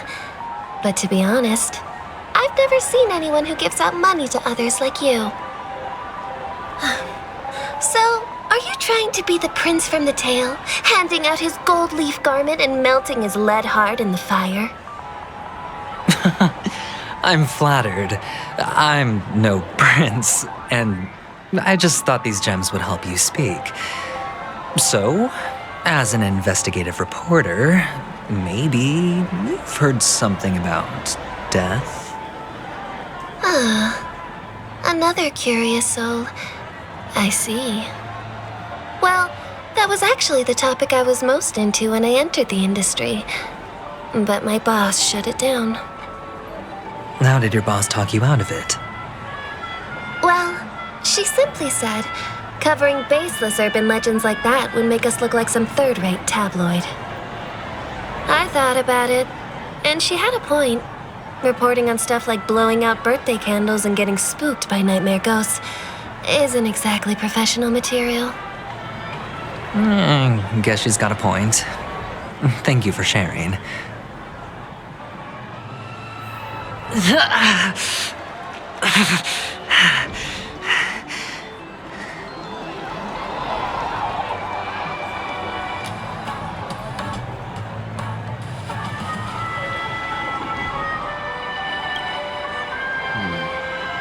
Were you wanting to talk to me?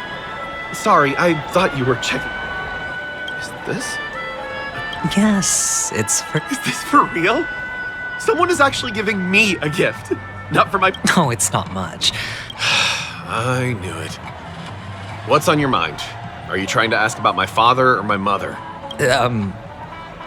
Neither. Oh, you sound just like my father.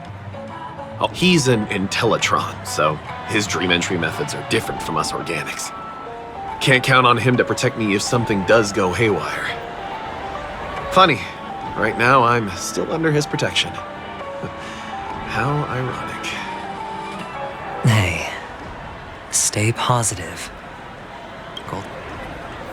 The Devil of Soulglad, Dangers in the Dream, and Nightmare Ghosts.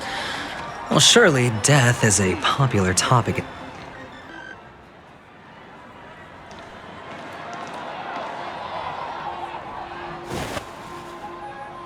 Remember what I said. You Sigonians are better off hiding in the sewers. Look at you, snooping around and sticking your nose everywhere. Is the smell of death so enticing, my fine fellow? Oh, it's you, masked fool. I should have guessed it. You're the imposter who appeared on TV after Robin's death, right? I heard you got caught by the family. I gave you a clear clue. Befriend a mute. Simple and straightforward, you know? And what did you do? You messed it up and ended up as their prisoner. I told you to make friends with a mute, not become one yourself. You really let me down. What do you mean? You know better than I do. Who watched the little songbird that couldn't sing perish right before their eyes? You did, Blondie. No, I mean... What did you mean by becoming one myself? Well, it means you'll soon end up like her, unable to speak ever again.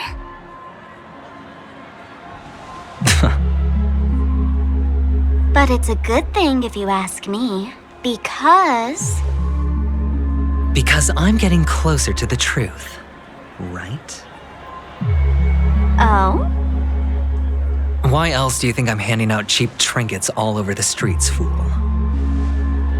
All part of the act. Fool's bait. The more pathetic I seem, the more likely you'll come sniffing around. So, now that I've drawn you out, will you reward me with an answer for my efforts? Why should I help you? Don't you want to see Penacony descend into... chaos? Well, I can make that happen.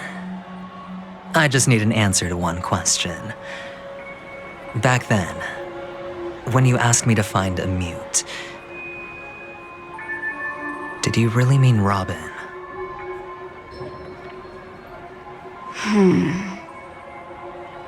And what if I say no?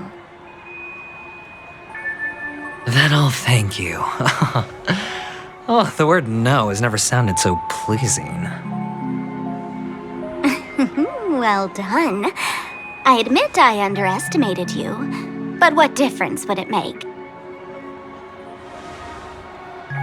Let me tell you something. There were 2 mutes, but one is dead now, and the other, though he's still in Penacony, I'm afraid you'll never find him again.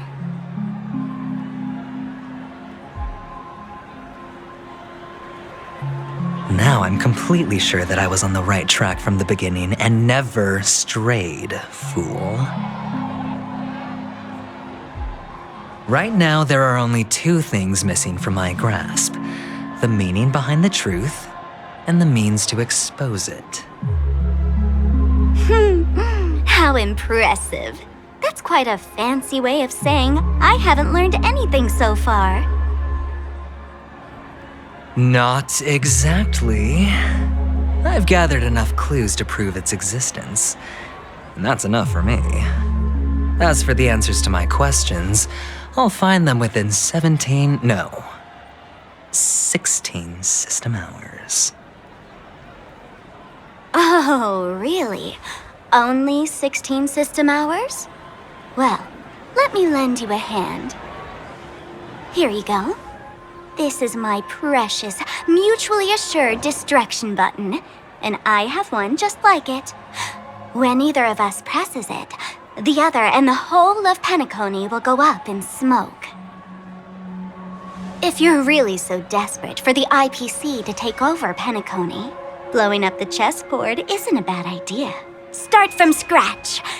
That's where the IPC excels, right?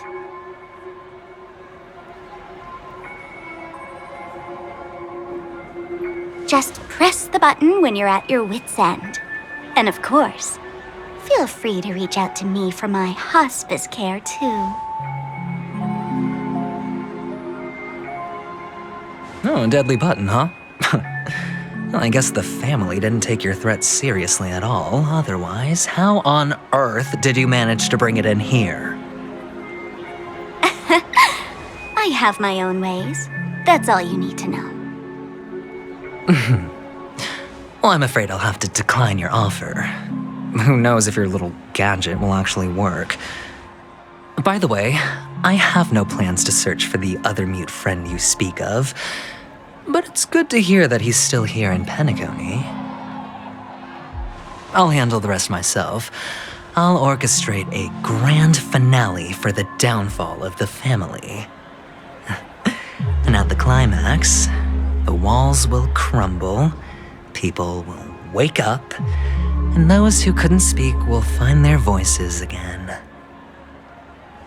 When that time comes, go ahead, press the button, light up the sky with a magnificent fireworks display for me. Catch you later, fool.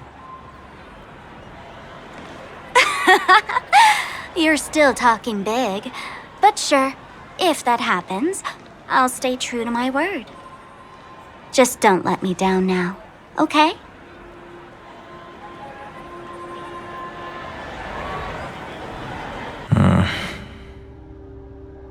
So, number 35. You're back. Like your new lucky charm? Can a commodity code really be considered a lucky charm? Silence! I didn't give you permission to speak, you Sigonian hound.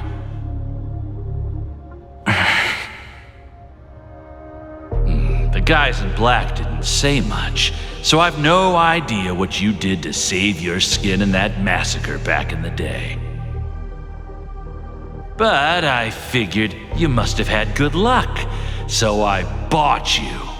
From now on, you and your good luck are my assets. Are we clear? Your first task is simple. In addition to you, I've purchased 34 other slaves. Go and play a game with them. You came out alive after 2 days. It proves that you are the real deal. You're insane.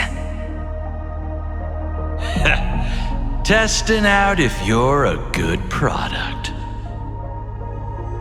Aren't you worried that the money you spent on me will go to waste?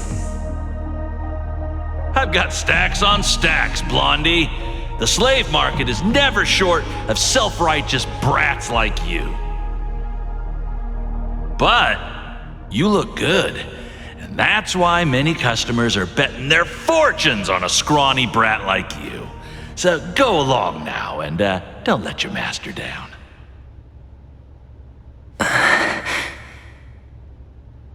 How much did you spend? What? My price. How much did you pay for me? Huh. You really want to know? Well, it was 60 tanba. No more, no less. I'll take my chances. 30 tanba. If I come back alive, you'll give me 30 tanba. Deal? Are you trying to strike a bet with me? Oh, you've got some guts. Yeah, sorry, but that won't do. Don't forget your place, slave. You're not qualified to be at the table. You're just a chip, a life thrown away in someone else's hands. Either you come back with more chips for your master, or you never come back. It's all or nothing. Don't embarrass me, my lucky hound.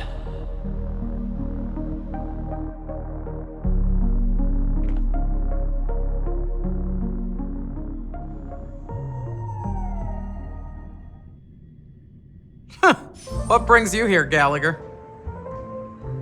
Some friends from the old days. Do you have a moment to spare, Siobhan? Oh, I have the whole day to spare. Ladies and gentlemen, welcome to Dream Jolt Hostelry. This bar offers a wide variety of drinks, but we draw the line at Soul Glad. Why settle for ordinary when you can experience extraordinary? We're dedicated to serving up nothing but pure joy and laughter. What would you like to drink? I'll whip it up for you. Oh, look! A lady as cool as Serval!